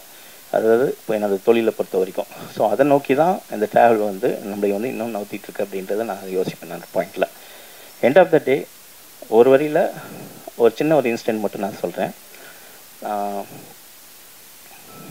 அப்போது நான் வந்து ஒரு 600 அது மாதிரி படிச்சுட்டு இருக்கும்போது அப்போ ஒரு எக்ஸாமினேஷன் வந்து ஒரு எக்ஸாமில் வந்து ஒரு கேள்வி பதில் கேட்டாங்க. அப்போ எப்போவுமே வந்து பார்த்திங்கன்னா ஒரு 7 கேள்வி கொடுத்துட்டு இதில் ஏதோ ஒரு 5 கேள்வி மட்டும் நம்ம ஆன்சர் பண்ணி பதில் சொல்லுவாங்க ஒரு பாயிண்டில். அப்போது வந்து நம்ம பதில் சொல்லிடுவோம் ஒரு பாயிண்டில். எனக்கு அந்த எக்ஸாம் வந்து ரொம்ப டஃப்பான எக்ஸாம் இருந்துச்சு, ஜியாகிரஃபி எக்ஸாமு. அப்போது 5 கேள்வி விட பாஸ் ஆகுமா ஃபெயில் ஆகுமா, அப்போ வந்து 40 மார்க்ஸ் தான் வந்து பாஸ் ஆகாமல் ஃபெயில் ஆகுமா அப்படின்ற ஒரு பாயிண்ட்லேயே வந்து ஒரு டவுட்ஃபுல்லியே இருந்தேன். ஒரு பயம் வந்துடுச்சு. சரி என்னமோ எழுதி வைப்போம் அப்படின்னு அவசரமாக தெரிஞ்சு கொஸ்டின்ஸ் மட்டும் எழுதிட்டு வந்துட்டேன். ஒன்ஸ் எழுதி முடிச்சதுக்கு வெளில வந்ததுக்கப்புறம் தான் தெரியும் நம்ம 7 கொஸ்டினுக்கு வந்து 6 கொஸ்டினுக்கு வந்து ஆன்சர் பண்ணிட்டோம் அப்படின்றது. அப்போ அந்த ஆன்சர் வந்து அந்த ஒன்றையும் கட் பண்ணிட்டாங்கன்னா கண்டிப்பாக வந்து ஃபெயில் தான், இருக்கிறதும் போச்சு அப்படின்ற ஒரு பயத்தோடு தான் இருந்தேன். அதுக்கப்புறம் பேப்பருக்கு வந்து கைக்கு வந்து உடனே வந்து பேப்பரை திருப்பி பார்த்தேன். 40 பாஸ்ன்னு இருந்துச்சு. அப்போ வந்து 40 மார்க்ஸ் வந்து பாஸு, 40 வந்து பாஸ்ன்னு இருந்துச்சு. திருப்பி பார்க்கும்போது அந்த ஆன்சருக்கு வந்து பதில் இருந்துச்சு ஒரு பாயிண்டில். அதாவது மார்க் போட்டிருந்தாங்க, 3 மார்க் போட்டிருந்தாங்க ஒரு பாயிண்டில். 5 மார்க் கொஸ்டின்ஸுக்கு 3 மார்க் போட்டிருந்தாங்க. எனக்கு மைண்டுக்குள்ளே வந்து ஒரு சின்ன ஒரு படபடப்பு ஒரு பாயிண்டில், எனது மார்க் போட்டாங்களே அப்படின்னு. ஏன்னா கரெக்டாக 40 மார்க்ஸ் பாஸு, 3 மார்க் வந்து எக்ஸ்ட்ரா போட்டிருக்காங்க. நான் எதுவுமே யோசிக்கல, நேராக போய் டீச்சர்கிட்ட போய் காமிச்சிட்டேன் ஒரு பாயிண்டில். டீச்சர்கிட்ட காமிச்சோன்னே அவங்க வந்து உடனே வந்து சரியான தப்பு பண்ணிட்டேன் அப்படின்னு சொல்லிட்டு டக்குன்னு அந்த 3 மார்க்கை வந்து கட் பண்ணிட்டாங்க. கட் பண்ணிவிட்டு 40 மார்க் இருக்குது, 37 மார்க்கு வந்து ஃபெயில்னு போட்டு ப்ளஸ் 3 ஃபார் ஆனஸ்டின்னு போட்டாங்க டோட்டலாக. அந்த நேர்மை தான் லைஃப்பில் வந்து என்னை இன்ன வரைக்கும் வந்து நவுத்திட்டு போகுது அப்படின்னு நான் சொல்லுவேன். அதாவது லைஃப்பில் வந்து என்னை சுற்றி இருக்கவங்க வந்து நான் எந்தளவுக்கு நேர்மையாக இருக்கேன் அப்படின்றத வந்து அவங்க தான் சொல்லணும், நான் சொல்லக்கூடாது. ஆனால் ஒரு விஷயத்தில் மட்டும் நான் நேர்மையாக இருக்கேன்றது ஒரு விஷயம் சொல்ல முடியும். அது வந்து அந்த சினிமா அப்படின்ற ஒரு விஷயத்துக்காக மட்டும்தான். அது வந்து என்னால் தைரியமாக சொல்ல முடியும். அதை வந்து இந்த படத்தில் நீங்கள் பார்க்கலாம் ஒரு பாயிண்டில். மற்றபடி என்னோடய நெக்ஸ்ட் ஃபைனலாக நான் சொல்கிறது என்னோடய அசிஸ்டன்ட் டைரக்டர்ஸ் எல்லாருக்குமே வந்து, ஏன்னா என்னோடய முன்னாடி படங்களில் ஒர்க் பண்ண அசிஸ்டன்ட்ஸ் எல்லாருமே இந்த படத்தில் வந்து ஒர்க் பண்ணியிருக்காங்க. ஸோ எல்லா பேரையும் நான் சொல்லலாம், எல்லா பேரையும் நான் சொல்கிறது வந்து முக்கியம் கிடையாது. ஆனால் எந்த பேரையும் வந்து ஒரு பேரை கூட மிஸ் பண்ணிடக்கூடாது ஒரு பாயிண்டில். ஸோ அதில் நான் குறிக்கோளாக இருக்கேன். அதுக்கு நான் அவங்களுக்கான ஒரு நன்றியை வந்து நான் கண்டிப்பாக டெஃபினட்டாக வந்து படம் ரிலீஸ் டைமில் நான் சொல்லுவேன். ஸோ என்னோடய அசிஸ்டன்ட்ஸ் எல்லாத்துக்குமே வந்து ரொம்ப ரொம்ப தேங்க்ஸு. அண்ட் ஃபைனல் பத்திரிகை நண்பர்கள் எல்லாருக்குமே, ஒரு படம் நான் டிஸ்கஷன் லெவல்லேருந்து போகும்போதே வந்து நான் ஒன்று டிசைட் பண்ணுவேன். இன்றைக்கி வந்து ரிவ்யூஸை பற்றி பரவலான ஒரு டாக் இருக்குது. அந்த படத்தை வந்து வேண்டு மோசமாக எழுதுறாங்க, வேண்டு இது பண்ணுறாங்க, அது பண்ணுறாங்க எல்லாமே சொல்கிறாங்க. ஆனால் என்னை பொறுத்த வரைக்கும் என்னோடய டிஸ்கஷன்லேருந்துமே என்னோடய ரிவ்யூஸ் வந்து என் கூட ட்ராவல் பண்ணிகிட்ருக்காங்க. ஏன்னா எப்படி எழுதினாலும் சரி, இவங்க எப்படி எழுதுவாங்க, இவங்க எப்படி எழுதுவாங்க, இப்படி எழுதுவாங்க, இது தேட்டரில் எப்படி ரசிப்பாங்க அப்படின்னு நம்ம யோசிக்கிறோமோ, அது மாதிரி பர்டிகுலர் வந்து ஒவ்வொரு ரிவ்யூவர் வந்து என்ன எழுதுவாங்க இந்த படத்துக்கு அப்படின்றது படம் டிஸ்கஷன் டைம்லேயும் நான் சும்மா யோசிச்சு பார்ப்பேன். அதேமாதிரி படம் முடிஞ்சு அவுட்புட் எடுத்து ஃபைனல் காப்பி பண்ணதுக்கப்புறம் நான் ஜென்ரலாக ஜாலியாக வந்து பேசுவேன் எடிட்டர் கூட. இது அவங்க வந்து இப்படி தான் சொல்லுவாங்க, இப்படி சொல்லுவாங்க, அதுக்கு நம்ம கரெக்டாக பண்ணியிருக்கோமா அப்படின்னு சும்மா ஒரு அனலைசிங்காக ஒரு ஒரு ஹியூமராக நான் வந்து எடுத்துகிட்டு அது கரெக்டாக சென்சிபிளாகவும் யோசிச்சு பண்ணுவேன். ஸோ அந்தளவுக்கு வந்து இந்தளவுக்கு வந்து என்னோடய ரிவ்யூஸும் வந்து என் கூட வந்து ட்ராவல் பண்ணிகிட்ருக்காங்க. ஸோ என்னை வளர்த்துற ஒரு எப்படி வந்து தியேட்டர் அப்படின்றது என்னை வந்து ஒரு ஸ்கிரிப்டில் வந்து என்னை வளர்த்துருச்சோ, அதே மாதிரி என்னோடய ரிவ்யூஸ் அப்படின்றத என்னை வந்து வளர்த்திட்ருக்காங்க அப்படின்றத நான் யோசிப்பேன். சென்சிபிளான ரிவ்யூஸ் எல்லாருக்குமே என்னோட ரொம்ப ரொம்ப தேங்க்ஸு. இந்த படமும் உங்களுக்கு கண்டிப்பாக பிடிக்கும் அப்படின்றது ஒரு நம்பிக்கையாக இருக்கேன் என்ன ஒரு பாயிண்டில். ஸோ அந்த விதத்தில் தேங்க்ஸ் டு ஆல் ரிவ்யூஸ். ஏன்னா ஒரு நல்ல படத்தை யாருனாலையும் காப்பாற்ற முடியாது, ஒரு கெட்ட படத்தை யாருனாலையும் காப்பாற்ற முடியாது. ஆனால் ஒரு நல்ல படத்தை அது மேலும் பெரிய அளவில் கொண்டு போய் ரீச் பண்ணுறது கண்டிப்பாக பத்திரிகை உங்களுக்கு கையில் இருக்குது. அதனால் thanks a lot. Thank you. Thank you so much sir. So அடுத்தபடியாக நம்மளுடைய கதாநாயகன் ஆக்சுவலி ஆதி சாருக்கு வந்துட்டு ஒரு யூனிக்கான ஒரு டேலண்ட் இருக்குன்னு நான் நம்புகிறேன். Because I think every actor should have that also. The versatility. அதாவது எந்த மாதிரியான கதாபாத்திரம் கொடுத்தாலும் he'll just get into the skin of the character. ஒரு கிராமத்து சப்ஜெக்டாக இருந்தாலும் he'll just அதை வேறு மாதிரி பண்ணிடுவார். ஒரு லவர் பாயாக இருந்தாலும் பண்ணுவார். அதே மாதிரி வாரியரில் வந்து ஒரு டிஃப்ரெண்ட் ஒரு கேரக்டர் ஒன்று பார்த்தோம், அதுவும் பண்ணுவார். Every shade of the character he'll just அழகாக soak into it. அது நமக்கு பிடிச்ச மாதிரி டெலிவர் பண்ணுவாங்க. ஸோ அதே மாதிரி இந்த சப்தம்லேயும் நமக்கு பிடித்த ஒரு பெர்ஃபார்மன்ஸ் கொடுத்துருப்பார் அப்படின்னு நாங்கள் நம்புகிறோம். So a few words from you about the film. Adi sir, please onto the stage. Thank you. எல்லாருக்கும் வணக்கங்க. ரொம்ப நாள் ஆச்சு பிரசாத் லேப்ல ஸ்டேஜ் மேலே நின்று உங்களோட மீட் பண்ணுறது. அடிக்கடி மீட் பண்ணணும்னு ஆசையாக இருக்குது. என்னன்னு தெரியல, மேடை ஸ்டேஜு ஸ்பீச் அப்படின்னாலே கொஞ்சம் உதவும். ஸ்கூல்லேருந்து அப்படி தான். அதுக்கு எனக்கு முன்னாடி பேசுகிற வேலை பயங்கரமாக பேசிட்டு எமோஷ்னல் ஆகி சூப்பராக speech sir. Very very nice, straight from the heart. சப்தம் இது ஃப்ரெண்ட்ஸ் கிட்ட ஷேர் பண்ணிக்கும் போது இந்த மாதிரி சப்தம்னு ஒரு ஹாரர் படம் பண்ணுறேன் அப்படின்னு சொல்லும்போது அவங்களோட பெர்ஸ்பெக்டிவ்ல வந்துட்டு, ஏன் மச்சான் எதுக்கு ஹாரர், எதுக்கு பண்ணக்கூடாது, இல்லை ஹாரர்னாவே வந்துட்டு ஒரு டக்குன்னு கொஞ்சம் கம்மியாக பார்க்குற ஒரு கண்ணோட்டம் உண்டு இல்லை. ஸோ அந்த மாதிரி எதுக்கு சூஸ் பண்ணுற அப்படின்னும்போது, அப்போ ஈரமும் ஹாரர் தானே அப்படின்னு. இல்லை ஈரம் செம்ம படம், அது ஹாரர் தானே. ஸோ அறிவழகன் சாரோட படம் வந்துட்டு அது ஹாரராக இருந்தாலும் த்ரில்லராக இருந்தாலும் ஆக்ஷன் த்ரில்லராக இருந்தாலும் லவ் த்ரில்லராக இருந்தாலும் எனிதிங் கண்டென்ட் கண்டிப்பாக இருக்கும். அது டெக்னீஷியன்ஸ் எல்லாருக்குமே தெரியும், ப்ளஸ் ஆக்டர்ஸ் எல்லாருக்குமே தெரியும். கதையில் ஒரு ஆனஸ்டி இருக்கும், ஸ்க்ரீன் பிளேயில் ஒரு இன்ட்ரெஸ்டிங் ஃபேக்டர்ஸ் நிறைய வச்சுருப்பார். I think every aspect of film making வந்துட்டு சூப்பர் ஃபைனாக இருக்கும். ஸோ எந்த ஜானர்ன்றது முக்கியம் இல்லை, அந்த படத்தை எவ்வளோ ஆனஸ்டியோட எடுக்கிறோன்றது தான் முக்கியம். So I told them friends கிட்ட சொல்லியிருந்தேன், இந்த மாதிரி படம் கண்டிப்பாக எனக்கு திருப்பியும் வருமா இல்லையான்னு தெரியல. டெக்னிக்கல் ஸ்டாண்டர்ட்ஸாக இருக்கட்டும் எல்லாமே ரொம்ப ரொம்ப நல்லாயிருக்கும். That's why I'm gonna be part of that film அப்படின்ட்டு.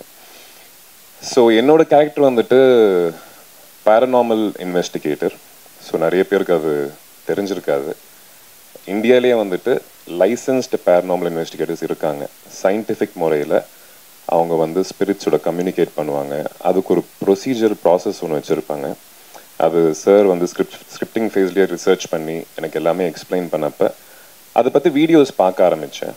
எனக்கு பேய்னா நம்பிக்கையும் இல்லை, பயம் லைட்டாக இருக்குது. இருட்டில் அப்படியே நடந்து போகும்போது லைட்டாக பயம் இருக்கும், எல்லாருக்குமே இருக்கும். இல்லைன்னு சொன்னால் தப்பு, போய் இருக்கும், பட் நம்பிக்கை இல்லை. பட் இந்த படத்தை பற்றி ரிசர்ச் பண்ணி அவர் அமிச்ச அந்த வீடியோஸ், அவர் அமிச்ச அந்த எப்படி அந்த கம்யூனிகேட் பண்ணுற ஒரு விதம் எப்படின்னு சொல்லிட்டு அதை பார்க்கும்போது எனக்குள்ள ஒரு நம்பிக்கை உருவாச்சு. அதாவது கண்டிப்பாக 100% நம்புறேன்னா இல்லை, பட் நாளைக்கு பின்ன யாராவது 100% இது இந்த ரிசர்ச் பண்ணி இந்த மாதிரி பேய்கள் இருக்குது, ஸ்பிரிட்ஸ் இருக்குது, எனர்ஜி இருக்குது அப்படின்னு சொல்லும்போது I won't be surprised. So I think கண்ணுக்கு தெரியாத கடவுள் மேலே நம்ம அவ்வளோ நம்பிக்கை வச்சு எனக்கு இது நடக்கணும், இந்த படம் சூப்பர் ஹிட் ஆகணும் அப்படிலாம் வேண்டிக்கிறோம்ல, அந்த மாதிரி கண்ணுக்கு தெரியாத விஷயங்கள் நிறைய இருந்திருக்கலாம் அப்படின்ற ஒரு நம்பிக்கை இந்த படத்து மூலியமாக எனக்கு வந்தது. இந்த கதை, இந்த படம் ஒர்க் பண்ணுறப்ப இந்த படம் முழுக்க முழுக்க இந்த கேங்கோடது, அவங்களோடது மட்டும்தான். Director, cameraman, editor, art director, sound designer, Thaman, இவங்களோட படம் மட்டும்தான். நிறைய படம் பார்க்கும்போது எப்படியும் நீங்கள் பார்க்க போகிறீங்க. ஹாலிவுட் படம் மாறி இருக்கு அப்படின்னு சொல்லுவோம்ல, நம்ம ஊரில் அதோட பெட்டர் ஸ்டாண்டர்ட் கொடுக்க முடியும்னு சொல்லிட்டு இவங்க ப்ரூவ் பண்ணியிருக்காங்க. I think whole credit goes to them. And படம் பார்த்ததுக்கப்புறம் நிறைய பேசலாம் சக்ஸஸ் மீட்டில். Thank you. Thank you so much sir. So yes, choreographer Stunner Sam பண்ணியிருக்காரு. அவரும் இந்த படத்தில் வந்து ஒரு இன்டர் பிளாக்காக இருக்கட்டும், கிளைமேக்ஸ் பிளாக்காக இருக்கட்டும், அப்புறம் சேஸ் அப்படின்றது ரொம்ப அருமையாக பண்ணியிருக்காரு ஒரு ஷார்ட் டியூரேஷனில். அவருக்கும் என்னோட தேங்க்ஸ் சொல்லிக்கிறேன். Yes, thank you sir. So just to set the mood, நான் வந்து 2 கேள்வி மட்டும் கேட்டுக்கிற ப்ரிவிலேஜ் எடுத்துக்கிறேன். அதுக்கப்புறம் நீங்கள் கண்டிப்பாக கேள்வி கேட்கலாம். At least 1 I will start with. Okay இல்லையா? கேட்கலாம்ல? ஒரு கேள்வி கேட்டுக்கிறேன். ஓகே. ஸோ சார், ஈரம் படத்தில் வந்து இல்லை கேட்கலாம்ல? எஸ். ஸோ ஈரம் படத்தில் வந்து நிறைய ரிசர்ச் இருந்திருக்கும் நீங்கள் பண்ணுறப்ப, பிகாஸ் அது எங்களுக்கு ரொம்ப புதிய கதை. இன்ஃபேக்ட் உங்களுக்குமே ஒர்க் பண்ணுற புதுசாக இருந்திருக்கும். ஸோ சப்தம் அப்படின்னு ஒரு சவுண்ட் ஹாரரில் ஒர்க் பண்ணுறப்போ என்ன மாதிரியான ரிசர்ச் ஒர்க் இதுக்குள்ளே இருக்குது சார்? இது என்னோட ஹாரர் அப்படின்னு பார்க்கும்போது ஒரு ரியலிஸ்டம் பேஸ் தான் பண்ணுவேன். ரொம்ப வந்து நம்ப முடியாத சில விஷயங்கள் அங்கே பார்த்து சாரி நம்ப முடியாத சில விஷயங்கள் அப்படின்றது எடுத்துகிட்டு போகிறது கிடையாது. அது ஒரு ஹாரர் அப்படின்றது ஒரு ஃபேண்டஸியாக இருந்தாலும், ஒரு பேய் படம் அப்படின்றது ஃபேண்டஸியாக இருந்தாலும், ஒரு நம்பக்கூடிய சில விஷயங்களை வச்சு தான் ஒரு கதையை ட்ரைவ் பண்ணிட்டு எடுத்துகிட்டு போகணுன்னு நினைப்பேன். அப்படி எனக்கு யோசிக்கும் போது எல்லாருமே படங்கள் வந்து எனக்கு புக்ஸும் டாக்குமெண்ட்ரிஸ் அப்படின்றது தான் வந்து எனக்கு ரொம்ப வந்து அதிகமாக யூஸ் ஆச்சுன்னு நான் சொல்வேன். அது உண்மைக்கு அருங்காமையில் இருந்து எடுத்துகிட்டு போகிற ஒரு விஷயத்த. ஸோ அப்படி தான் இந்த படத்தில் வந்து நான் ரிசர்ச் பண்ணேன் அப்படின்றத நான் சொல்லுவேன். ஸோ இதுக்கு பின்னாடி ஒரு உண்மை சம்பவம் இருக்கா? இல்லை, உண்மையிலே பல விஷயங்கள் சேர்ந்த ஃபேக்ட்ஸ் இருக்குல்ல, உண்மை எலிமெண்ட்ஸ் இருக்குல்ல, உண்மை எலிமெண்ட்ஸ் எல்லாம் சேர்த்து ஒரு கதையாக பண்ணது தான் இது ஒரு பாயிண்டில். Thank you sir. சார் அறிவன் சார், பேய் பிசாசுனாலே இங்கே பொதுவாக நிசப்தமான ஏரியாவில் தான் அதிகம் சுழண்டடிக்கும். நீங்கள் சப்தன் பேர் வச்சுருக்கீங்களே, தமன் இருக்கிறதுனால வச்சுட்டீங்களோ? இல்லை இல்லை, தமன் அப்படின்றது ஒரு மியூசிக்கான விஷயம். சப்தம் அப்படின்போது ஏன்னா ஒரு இடி இடிக்குதுன்னு வைங்க, நமக்கு ஒரு பயம் வருது இல்லை. திடீர்னு வந்து யாராவது நீங்கள் தனி ரூமில் இருக்கும்போது நம்மளுக்கு ஒரு கதவு படாதுன்னு எதுவுமே இல்லாமல் சாத்தும் போது ஒரு சின்ன ஒரு பயம் இருக்குல்ல, அந்த ஒரு பயம்தான் இந்த படத்தில் வந்து ஒரு சத்தத்தை வச்சு நான் பண்ணியிருக்கேன் ஒரு பாயிண்டில். ஹீரோ சார், ஆதி சார், நீங்கள் ஒரு அழகான ஹீரோயின் வந்து நிக்கி கல்யாணியை கல்யாணம் பண்ணீங்க. கல்ராணி சார். நிக்கி கல்ராணி. ஓகே. இந்த படத்தோட பேக்ரவுண்டில் எங்கேயுமே ஹீரோயின் இல்லை. நீங்கள் பேசும்போதும் சரி, டைரக்டர் பேசும்போதும் ஹீரோயின் படத்தில் 3 பேர் இருக்காங்கன்னு நினைக்கிறேன். யாரை பற்றியும் பேசல. ஏன், என்னாச்சு? ஹீரோயின் உங்களுக்கு ஹீரோயின் யாரோ புறக்கணிக்காங்களா? இது அதுக்கான படம் கிடையாது சார். ஹீரோக்கே ரெக்கையை போட்டாங்க பாருங்க. இது அந்த ஹீரோ ஹீரோயின் அப்படிப்பட்ட படமாக இருந்தால் கண்டிப்பாக பண்ணியிருப்பாரு. இந்த கான்செப்டை கன்வே பண்ணணும்னு ஒரு போஸ்டர் டிசைன் சார். அடுத்த படத்தில் கண்டிப்பாக ஹீரோயினோட மெயினாக என்னென்னா, இப்போ வந்து ஃபார் எக்ஸாம்பிள் சிம்ரன் லைலா அப்படின்றது வந்து அப்போ வந்து எவ்வளோ பெரிய முன்னணி நடிகைகள் இன்றைக்கி வரைக்கும் ஒரு மதிப்பு மரியாதை அவங்கள்ட்ட இருக்குது அப்படின்றது உங்களுக்கு நல்லாவே தெரியும் ஒரு பாயிண்டில். ஸோ இந்த கதைக்குள்ளே வர்றாங்க அப்படின்னா அவ்வளோ சீக்கிரம் ஈஸியாக வந்துட மாட்டாங்க ஒரு பாயிண்டில். அதாவது இந்த கதைகள் வந்து ஓகே பண்ணி வர்றது அப்படின்றது. ஸோ எத்தனை காட்சிகள் அப்படின்றத விட என்ன மாதிரியான கேரக்டர், எந்த மாதிரியான ஒரு ஆழம் இந்த டெப்த்துக்குள்ளே வந்து அந்த கதைக்குள்ளே இருக்குது அப்படின்றத உள்ளே வருவாங்க. அப்படி தான் 2 பேருமே வந்து ஓகே சொல்லி இந்த கதைக்குள்ளே வந்திருக்காங்க. ஸோ ஃபஸ்ட்டு முதல் முறையாக வந்து சிம்ரன் அவங்களும் சரி, லைலா அவங்களும் சரி, முதல் முறையாக வந்து ஒரு ஃபஸ்ட்டு கான்டாக்டே வந்து இந்த கதை படத்து மூலம் தான். ஆனால் படத்துக்கான முழு உழைப்பையும் வந்து அவங்க வந்து சூப்பராக கொடுத்துருக்காங்க ஒரு பாயிண்டில். இன்றைக்கி வந்து ஃபஸ்ட்டு அந்த அவுட்புட்டும் பார்த்துட்டாங்க. இன்ன வரைக்கும் வந்து ஒரு பெரிய ஒரு வெல்விஷராக இன்ன வரைக்கும் படத்தை வந்து பாராட்டி அதை நல்லா கண்டிப்பாக டெஃபினட்டாக வந்து ஆடியன்ஸ் எடுத்துகிட்டு போவோம் அப்படின்றது 2 பேரோட என்கரேஜ்மெண்ட்டும் இந்த படத்துக்கு இருக்குது ஒரு பாயிண்டில். ஸோ கரெக்டான டைமில் நாங்கள் எல்லாருமே வந்து மீட் பண்ணுவோம் ஒரு பாயிண்டில். அதான் சார். ஆதி சார், சார் கல்யாணத்துக்கு முன்னாடி ஈரம்ங்கிற பேய் படத்தில் நடிச்சிங்க, கல்யாணத்துக்கு அப்புறம் சப்தம் பேய் படத்தில் நடிச்சிருக்கீங்க. ரெண்டுத்துக்கும் என்ன டிஃப்ரென்ஸ் பார்க்குறீங்க? அதாவது கல்யாணத்துக்கு முன்னாடி பேய் படம், கல்யாணத்துக்கு அப்புறம். அதான் சொன்னேன்ல சார், கல்யாணத்துக்கு முன்னாடி பேய் மேல நம்பிக்கை இல்லை, கல்யாணத்துக்கு அப்புறம் இல்லை சார், நீங்கள் நினைக்கிற மாதிரி இல்லை சார். டேரக்டர் சார், படம் பிரமாதமாக பண்ணியிருக்கீங்க, எல்லாம் நல்லா பிரமாதமாக இருக்குது. இந்த சப்தம்னு இந்த டைட்டில் வந்து பளிச்சுன்னு தெரிகிற மாதிரி மக்கள் ரீச் ஆகிற மாதிரி இல்லையே. எழுத்து இல்லை, என்னன்னா இப்போது அந்த ஒரு கேள்வியாக வருது இல்லை ஒரு பாயிண்டில். ஸோ அதுக்காக வந்து நம்மளுக்கு புரியாமல் இருக்கக்கூடாது. ஏன்னா எண்ட் ஆஃப் த டே வந்து எல்லாமே ஆடியன்ஸ்கிட்ட போய் சேர்க்கணும் அப்படின்றதுக்காக தான் ஒரு படம் பண்ணுறோம். அதே நேரத்தில் ஒரு பாயிண்ட் வந்து நம்ம ஒரு க்ரியேட்டிவிட்டி பாயிண்ட் இருக்குல்ல ஒரு விஷயத்த, அந்த விஷயத்த வந்து அழகாக வந்து சப்தம், இப்போ சில பேர் நோட் பண்ணி சொன்னாங்க சப்தம்ன்றது அந்த ஃபாண்ட்லேயே வந்து சூப்பராக பண்ணிடுங்க. ஸோ அந்த பாராட்டும் நம்ம எடுத்துக்க வேண்டியது இருக்கு. இல்லை, அந்த இதுக்கு இது கொடுத்து தான் வந்து மதிப்பு கொடுத்து தான் வந்து ஃபஸ்ட்டே சொன்னாங்க எங்களுக்கு படிக்கிறதுக்கு முடியலன்னு. அப்போ தான் ஸ்பாண்ட்டை வந்து இன்னும் கொஞ்சம் பெருசு பண்ணோம். நாங்கள் பெருசுனா கொஞ்சம் இன்னும் புரிகிற மாதிரி கொஞ்சம் பண்ணோம் ஒரு பாயிண்டில். அதுக்கு மதிப்பு கொடுத்து நாங்கள் ஒன்று பண்ணியிருக்கோம் ஒரு பாயிண்டில். சார் சார், படத்தில் வவ்வாலுக்கு என்ன பங்கு இருக்குது? படத்தில் வவ்வால் கண்டிப்பாக ஒரு பங்கு இருக்குங்க ஒரு பாயிண்டில். அதாவது சப்தம் அப்படின்ற ஒரு பாயிண்ட்டுக்கும் வவ்வாலுக்கும் பேய் படத்துக்கான ஒரு சின்ன ஒரு கனெக்டிங் பாயிண்ட் வந்து இந்த படத்தில் கொடுத்துருக்கோம் ஒரு பாயிண்டில். அது கண்டிப்பாக சும்மா ஒரு படத்துக்காக வந்து சும்மா சம்மந்தம் இல்லாமல் யூஸ் பண்ணுறதில்ல. ஒரு பேய் படம்னா உடனே வவ்வால் யூஸ் பண்ணியிருக்கோம் அப்படின்றது கிடையாது. ஒரு பேய் படம் தான் வந்து வவ்வால், இடி, மின்னல், அதுக்கப்புறம் எல்லாமே காமிப்போம். ஒரு பாலடைஞ்ச பங்களா அப்படின்றது அது அப்படிலாம் இல்லாமல் இந்த வவ்வால் அப்படின்றது வந்து ஒரு பாயிண்டில் வந்து கரெக்டான ஒரு மீனிங்ஃபுல்லாக கொடுத்துருக்கோம் ஒரு பாயிண்டில். சார், ஈரம்ன்ற படத்தில் வந்து ஒரு தண்ணியில் வச்சு பண்ணீங்க நீங்கள். இப்போ இதில் வந்து இந்த வவ்வால் சம்மந்தப்பட்ட எல்லாத்தையும் வச்சு பண்ணுறீங்களா? அதனுடைய என்ன கதை சொல்லுங்களேன். கதை உங்களுக்கு டெய்லரில் கொஞ்சம் சொல்லியிருக்கோம். இப்போ நீங்கள் பேய் கதை, இந்த கதையை வந்து செலக்ட் பண்ணி எடுக்க காரணம் செலக்ட் பண்ண காரணம் தான். எப்படின்னா வந்து எல்லா டேரக்டருக்கும் வந்து ஒரு சின்ன ஒரு அடையாளத்தை வச்சுட்டே போவோம். இப்போ ஈரம் வந்து தண்ணீரில் ஒரு பேய் அப்படின்னு சொல்லும்போது ஒரு பெரிய ஒரு அப்ரிஷியேஷன், ஒரு பாராட்டு கொடுத்தீங்க, ஒரு இடம் கொடுத்தீங்க. ஸோ இப்போ அடுத்து ஒரு பேய் படம் கொடுக்கும்போது ஒரு சவுண்டு பேஸ் பண்ணி ஒரு சேலஞ்சிங்காக ஒரு படத்தை கொடுக்கணும் அப்படின்ற ஒரு பாயிண்ட் தான். கதை February 28 சார். டேரக்டர் சார், ஆதி சாருக்கு வந்து ஈரம் கொடுத்தீங்க. ஸோ அது வந்து மக்கள் மனசில் ஈரமாக நல்லா வந்துடுச்சு உங்களுக்கு கூட்டம்லாம். சப்தம் அது வந்து அவர் சினிமா கேரியரில் வெற்றி சப்தமாக மாறதுக்கான வாய்ப்பு இருக்கா? கண்டிப்பாக எந்த ஒரு படம் ரிலீஸ்க்கு முன்னாடி எந்த ஒரு டைரக்டர் கேட்டாலும் கண்டிப்பாக படத்து மேலே ஒரு நம்பிக்கையில் சொல்லுவாங்க. எங்களால் வந்து ஒரு நம்பிக்கை வந்து 100% வைக்க முடியும். ஒரு நல்ல படம் கொடுத்துருக்கோம், அது படம் ரிலீஸுக்கு முன்னாடி ஒரு அருமையான படம் கொடுத்துருக்கோம், நல்ல படம் கொடுத்துருக்கோம். அது வந்து நான் சொல்கிறதில்ல, படம் பார்த்தவங்களை வச்சு தான் நான் சொல்கிறேன் ஒரு பாயிண்டில். ஸோ அந்த விதத்தில் வந்து ஆதிக்கும் சரி, எனக்கும் சரி, இந்த டீம் மெம்பர்ஸ்க்கும் சரி, இந்த படம் வந்து நல்ல ஒரு அடையாளத்தை கொடுக்கும் அப்படின்றது நான் நம்புகிறேன். ஒரு லைட்டிங் சொன்னீங்க பேசிகிட்டு இருக்கும்போது. ஸோ மணிரத்னம் சார் வந்து லைட்டிங் மெயினாக பார்ப்பார். அவர் வந்து அந்த பிங்க் கலர் அதெல்லாம் இருக்கும், ஓம் கண்மணி அந்த மாதிரிலாம். ஸோ அதேமாரி உங்கள் ஈரம் படத்துலையும் ப்ளூ ஷேடு சொன்னீங்க, இதுலேயும் ப்ளூ ஷேடு ப்ளஸ் அந்த ஓம் சொல்லியிருந்தீங்க. லைட்டிங் எவ்வளோ முக்கியம்? லைட்டிங் கண்டிப்பாக ரொம்ப ரொம்ப முக்கியமான விஷயம். ஒரு முக்கியமான விஷயம் சொன்னால், படத்தில் வந்து கேரக்டர் வந்து ஈரம் படத்தில் கூட வந்து ஒரு ஆஃப் ஷேடோ வந்து லைட்டிங் வந்து கட் பண்ண சொன்னேன் ஒரு பாயிண்டில் மனோஜ்ட்டு. அப்போ வந்து மனோஜ் சொன்னப்பில் உண்மையிலே யாருமே வந்து ஒரு ஆர்டிஸ்ட்டுக்கு வந்து ஒரு லைட்டிங் வந்து ஆஃப் லைட் போதும் அப்படின்றது யாருமே சொல்ல மாட்டாங்க. ஃபேஸில் வந்து பளிச்சுன்னு எங்களுக்கு வேணும் அப்படின்னு தான் சொல்லுவாங்க. ஃபஸ்ட் டைம் வந்து நீ சொல்லியிருக்கேன் அப்படின்னு ஒரு விஷயம் சொல்லுவேன். ஸோ லைட்டிங் அப்படின்றது ஒரு கேமராமேனுக்கும் அது கதையில் வந்து ஒரு பங்காக கொண்டு போகணும், ஒரு டைரக்டருக்கும் அதோட நாலேஜ் வந்து கண்டிப்பாக இருக்குன்னு நான் யோசிக்கிறேன். ஒரு மேக்கிங் அப்படின்றது வந்து எங்கே வரும்னா, ஒரு நல்ல இயக்குனருக்குள்ள ஒரு நல்ல ஒளிப்பதிவாளர் இருக்கணும், அதே மாதிரி ஒரு நல்ல ஒளிப்பதிவாளருக்குள்ள ஒரு நல்ல இயக்குனர் இருக்கணும் ஒரு பாயிண்டில்.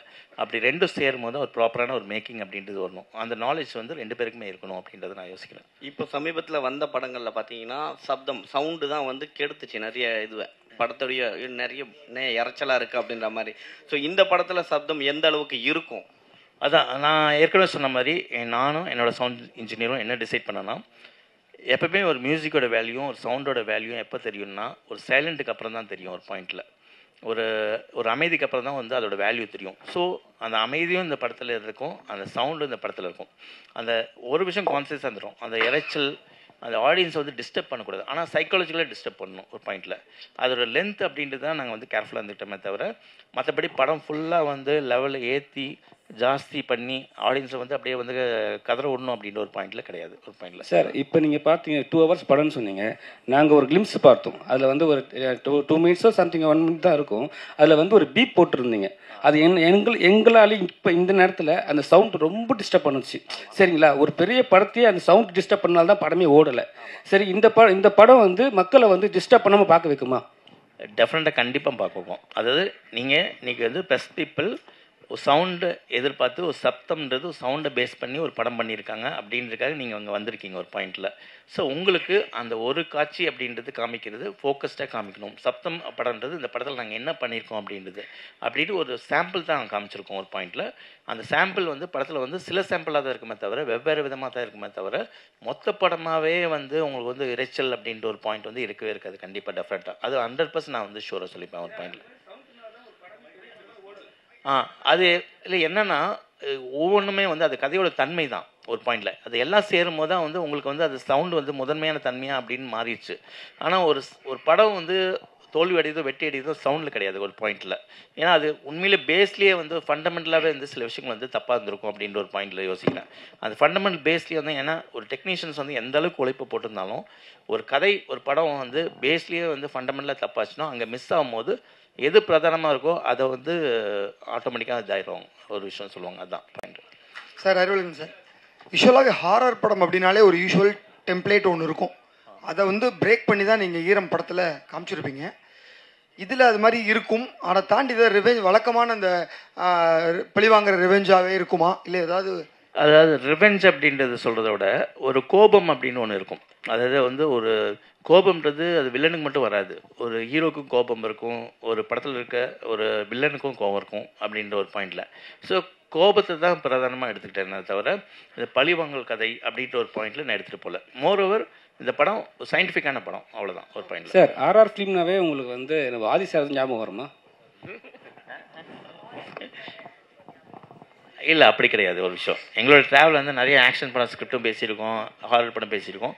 சரி இப்போ வந்து இந்த படத்தில் நான் பேய் இல்லை, paranormal investigator. Sir director sir இங்கே சார் இங்கே அண்ணா சார் டைரக்டர் சார் இது சப்தத்துக்கு கீழே வந்து ஈரம் பார்ட் 2ன்னு ஏன் போடாமல் இருக்கீங்க? இது ஈரம் படத்தோட 2 தான் அப்படின்ட்டு இண்டஸ்ட்ரி ஃபுல்லாக பேசுகிறாங்க. இல்லை சார், நான் ஏற்கனவே சொன்னது கண்டிப்பாக வந்து நியாயமாக இருக்கணும், உண்மையாக இருக்கணும்னு நான் ஃபீல் பண்ணுறேன். ஓகேவா? எனக்கு நிறைய பேர் சொன்னாங்க ஈரம் 2ன்னு கூட போடலாமே அப்படின்ற ஒரு பாயிண்டில் சொன்னாங்க, பிஸ்னஸ் தான் இருக்கும் நல்லாயிருக்கும் அப்படின்னு. இல்லை, அதுக்கான நேர்மை நியாயம் ஆடியன்ஸை ஏமாற்றக்கூடாதுல தெளிவாக இந்த ஒரு பாயிண்டில். அதாவது என்ன படம் நம்ம கொடுக்க போகிறோம் அப்படின்ற ஒரு படம் இருக்குல்ல, ஈரம் 2 தனியாக இருக்குது, அது வேறு படம்.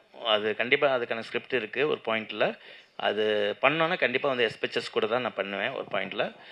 இது தனியாக சப்ஜெக்ட் ஒரு, ஆனால் ஹாரர் படம் எங்கே வந்து கனெக்ட் ஆகுதுன்னா ஈரமுக்கும் சப்தத்துக்கு ஆதி சார் நான் தமன் அப்படின்ற ஒரு விஷயத்தில் நாங்கள் கனெக்ட் ஆகிறோம், ஒரு ஹாரர் படம் எடுக்கிறோம். அந்த பாயிண்ட் தான் சார். ஆதி சார் ஒரு காலத்தில் பேய் படம்னாலே ரொம்ப பயந்து நடிக்கிட்டு இருந்தோம். அந்த சுந்தர் சி சார் காஞ்சனா மாதிரி படம்லாம் வந்து பேய் ரொம்ப காமெடி ஆக்கிட்டாங்க. இப்போ வந்து பேயை வந்து ரசிப்பாங்களா? இந்த மாதிரி கதை எப்படி இருக்கு? இந்த கதை எப்படி? ஒரே பாயிண்ட் தான் சார், எந்த மாதிரி படங்கள் கொடுத்தாலும் சரி, அதாவது பேய் படத்துலேயே ஒரு ஜானர் இருக்குது. அதாவது நீங்கள் சொன்ன மாதிரி வந்து ஹாரர் காமெடி இருக்குது, பயமுறுத்துகிற ஹாரர் இருக்குது, அதுக்கப்புறம் வந்து ஒரு சோல்ஃபுல்லாக வந்து ஒரு கதையை வந்து எமோஷனலாக சொல்கிற சில ஹாரர் படங்களும் இருக்குது ஒரு பாயிண்டில்.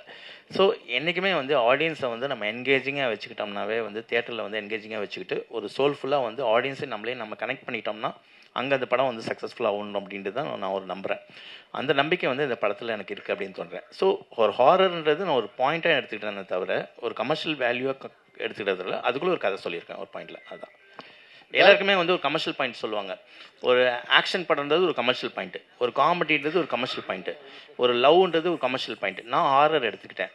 ஆனால் இந்த எல்லா படங்களும் வெற்றி பெறது வந்து ஏதோ ஒரு இடத்துல வந்து உங்கள் இடத்துல கனெக்ட் ஆகணும் ஒரு பாயிண்டில். ஸோ அந்த கனெக்ஷன் வந்து ஒரு விஷயம் நான் நம்புகிறேன்.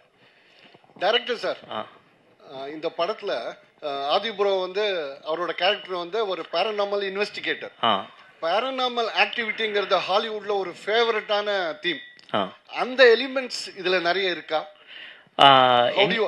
அல்ட்ராசோனிக் வேவ்ஸ் மூலமா தான் பேட், அதாவது வௌவால் நகர்வுகள் நிகழ்வுகள் எல்லாம் இருக்குங்கிறதும் அது ஒரு இடத்துல ஒரு டைலாக்ல மென்ஷன் ஆயிருந்தது, which is a fact. Paranormal ஆக்டிவிட்டியும் இந்த அல்ட்ராசவுண்ட் வேவ்ஸ் அந்த பேட் மூவ்மெண்ட்டுக்கும் எப்படி லிங்க் பண்ணியிருக்கீங்க?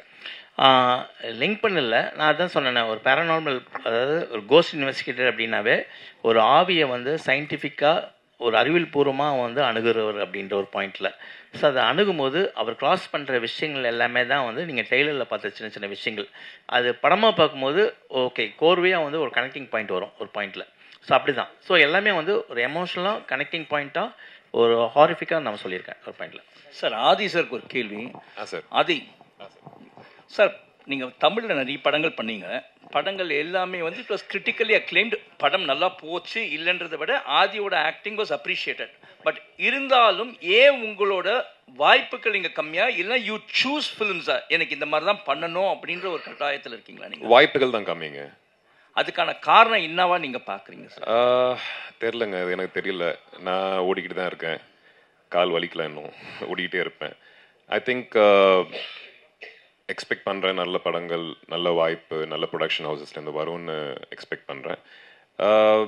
என் வீடு இங்கே தாங்க, நான் எங்கேயும் போகல. நான் தெலுங்கு படம் பண்ணணுன்னா ஃப்ளைட் ஏறி ஷூட்டிங் பண்ணிட்டு திருப்பியும் வீட்டுக்கு தான் வருவேன். ஸோ இங்கே தான் இருக்க போகிறேன். நல்ல வாய்ப்புகள் வந்தால் அதிகமான படங்கள் பண்ணணுன்ட்டு எனக்கும் ஆசையாக இருக்குங்க. சார் டைரக்டருக்கு ஒரு கேள்வி. சார் பேரநார்மல் இன்வெஸ்டிகேட்டர் அப்படின்னு சொல்லி சொன்னீங்க. ஓகே, அப்படின்னா வந்து நீங்கள் வந்து இந்த ஆவிங்களோடையோ இல்லை அந்த ஸ்பிரிட்ஸ் கூட பேசுறது அப்படின்னு. பட் என்னை பொறுத்த வரைக்கும் நான் ஒன்று கேட்குறேன் sir, isn't it a cruelty to the spiritsன்ற மாதிரி பார்க்கக்கூடாதா? ஏன்னா நீங்கள் வந்து ஒரு ஸ்பிரிட்ன்றது ஒருத்தர் இறந்ததுக்கு அப்புறமா இருக்குது, அவங்க அமைதியாக இருக்க வேண்டிய ஒரு கட்டாயத்தில் தான் இருக்காங்க. அப்படி இருக்கும்போது நீங்கள் அவங்க கிட்ட போய் பேரநார்மல் இன்வெஸ்டிகேட்டராக நீங்கள் சொல்கிறீங்க, இல்லைன்னா யாரும் சிலர் வந்து நிறைய பேர் இருக்காங்க போய் ஆவி கிட்ட பேசணும் இல்லை, அப்படி போய் பேசும்போது doesn't it disturb the spirits? அவங்களோட பீஸை நீங்கள் கெடுக்கிற மாதிரி இல்லையா? இந்த படமாக போச்சு சார், பட் நீங்கள் இந்த படம் பண்ணதுனால அதை நான் உங்களை கேட்குறேன் அந்த ஒரு கேள்வி. இல்லை ஆக்சுவலாக பார்த்தீங்கன்னா ஒரு டிஸ்டர்ப் பண்ணுற ஆவி அப்படின்றது தான் வந்து இவரோட இதுவே போகுது. அது ஒரு பேரநார்மல் இன்வெஸ்டிகேட்டர் அப்படின்றது இவர் எடுத்துகிட்டு போகிறது பாயிண்ட்டில். அதாவது இன்னொரு கேட்டகரி இருக்குது, அதாவது ஆவி கூட ஜென்ரலாக பேசுறது. அதாவது ஒரு ஆவி கூட வந்து நம்ம போய் பேசலாமா, சில சொல்யூஷன் கிடைக்கணும் அப்படின்றக்காக தான் நம்ம போகிறோம். அது ஏதோ ஒரு இடத்துல நம்மளை கூட கம்யூனிகேட் பண்ணிகிட்டு இருக்கும்போது தான் நம்ம திருப்பி கம்யூனிகேட் பண்ணுறோம். நாமளே போய் வாலண்டரியாக வந்து நம்ம போய் வந்து சரி இந்த ஆவிட்ட போய் பேசலாம் அப்படின்ற ஒரு பாயிண்டில் இல்லை. ஸோ நம்மளுக்கு வந்து ஒரு ஏக்கம் இருக்கும் ஒரு பாயிண்டில். அதாவது அது சொந்தத்துலேயாக இருக்கட்டும், அதுக்கப்புறம் வந்து யாராவது நம்மளை டிஸ்டர்ப் பண்ணாலும் சரி, அப்போ வந்து ஒரு ப்ராப்பர் கம்யூனிகேட்டராக ஒரு அறிவியல் பூர்வமாக வந்து இவரோட பங்கு வந்து இவரோட பணி வந்து இருக்கும், ஜாப். அப்படி தான் அதோட டிஸ்டர்ப் பண்ணும்போது தான் அதோட நோக்கமே வந்து இவங்க வந்து உள்ளே போகிறாங்க ஒரு பாயிண்டில். அது படத்துலேயே ரொம்ப அழகான சீன்ஸ் ஒன்று ரெண்டு இருக்குங்க, நீங்கள் கேட்குற விஷயம் கன்வே பண்ணும்.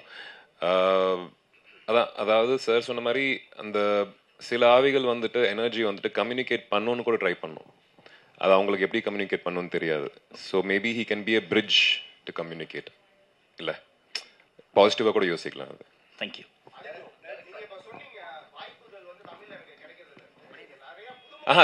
கம்மின்னு சொன்னாங்க, கிடைக்கிறது. இது தமிழ் படம் தானே.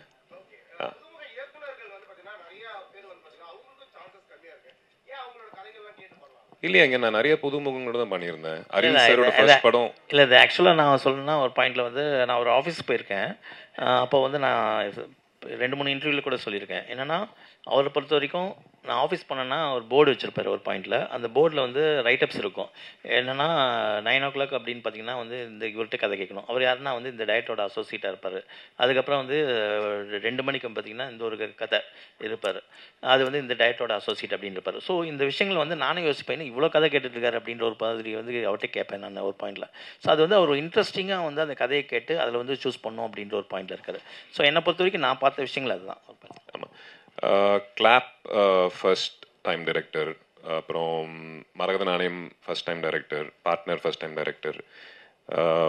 எனக்கு 2வது படமாக ஈரம் இருந்தது சாரோட first film. So directors first டைமா செகண்ட் டைமா அதை தாண்டி ஆனஸ்டி இன் ஃபிலிம் மேக்கர் ரொம்ப ரொம்ப முக்கியங்க. அதுதான் பார்ப்பேன் நான். Arivu and Adi, fantastic trailer. We're all looking forward to watching the film. உங்களுடைய ட்ரெய்லர்ல இருந்து and from what you've just said, the theme of the film வந்து looks universal. இது ஒரு பர்டிகுலர் ரீஜனை பொறுத்தோ இல்லை ஒரு பர்டிகுலர் ஏரியாக்காக ஸ்பெசிஃபிக்காக கிரியேட் பண்ணப்பட்ட கதையை மாதிரி தெரியல, யூனிவர்சலாக அப்ளை பண்ணப்படுற ஒரு தீமாக தான் தெரியுது. So how many languages is this film being made into? தெலுங்குல ஏன் எடுத்துட்டு போகல? ஏன் why are you not taking it into South Indian languages, other languages? We are-ங்க. You are, okay. Tamil, Telugu, Kannada, Hindi. Right down. We are promotions கூட இப்போ இன்னைக்கு முடிச்சுட்டு நாளைக்கு ஹைதராபாத். மெயினாக வந்து எல்லாருமே வந்து சார் சொன்ன மாதிரி தமிழ், தெலுங்கு, ஹிந்தி தான் ஜென்ரலாக இருக்கும். அப்போது கன்னடா வரைக்கும் நாங்கள் பேரலாக எடுத்துகிட்டு போகிறோம் ஒரு பாயிண்டில். ஸோ தெலுங்கு அண்ட் கன்னடா வந்து என் சினிமாஸ் வந்து ரிலீஸ் பண்ணுறாங்க. ஹிந்தி வந்து சாஜித் குரேஷியை வந்து அவர் வந்து ரிலீஸ் பண்ணுறாரு. ஸோ ரெவன்ஸா ஃபிலிம்ஸில் T3 கம்பெனியில் வந்து அவங்க ரிலீஸ் பண்ணுறாங்க. தெலுங்குலையும் நல்ல டிஸ்ட்ரிபியூட்டர்ஸ் மைத்ரி அவங்க அசோசியேட்டாக இருக்காங்க. So we are having a big release in all the other languages alsoங்க. Direct sir, Sabdham okay. இதுக்கு முன்னாடி நீங்கள் த்ரில்லர் அருண் விஜய் வச்சு பார்டர் ஒன்று நிற்கிது, அது பார்டர்லேயே இருக்குது. ஏன் அதை ரிலீஸ் பண்ணாமல் அப்படியே பார்டர்லேயே? ஏற்கனவே சொன்னாங்களே, ஒரு படத்தோட ரிலீஸ் அப்படின்றது நான் சம்மந்தப்பட்ட ஒரு விஷயம் கிடையாது. இப்படி எடுத்துகிட்டு போகிற விஷயங்களுக்குல நிறைய பிரச்சனைகளாக இருக்கணும், இதுவாக இருக்கட்டும், அது டெஃபினட்டாக வந்து அருண் விஜய் சாருக்கும் எனக்கும் வந்து ஒரு மிகப்பெரிய ஒரு படமாக இருக்கும் அப்படின்னு நான் நம்புகிறேன். பார்டர் நான் பார்த்துட்டேங்க, செம்ம படம். அது வேற ஒரு காரணங்களுக்காக நிற்குது. ரொம்ப ரொம்ப நல்ல படம் அது. ப்ளஸ் எப்போ ரிலீஸ் ஆனாலும் அந்த படத்தோட ரெலவன்ஸ் கண்டிப்பாக இருக்கும்.